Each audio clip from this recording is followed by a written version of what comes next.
दोन दुचाकींची धडक, एकाचा मृत्यू, एक गंभीर जखमी.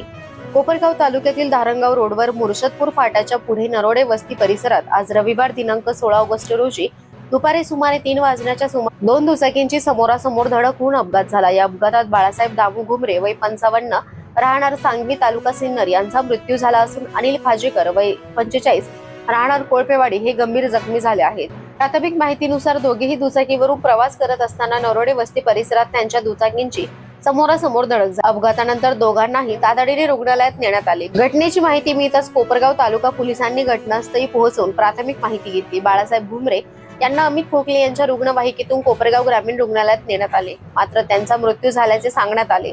गंभीर जखमी अनिल खाजेकर यांना संजीव उद्योग समूहाच्या रुग्णवाहिकेतून कोपरगाव येथील खासगी रुग्णालयात उपचारासाठी दाखल करण्यात आले. त्यांची प्रकृती गंभीर असल्याने पुढील उपचारासाठी अन्य ठिकाणी हलवण्यात येत असल्याची माहिती प्राप्त झाली आहे.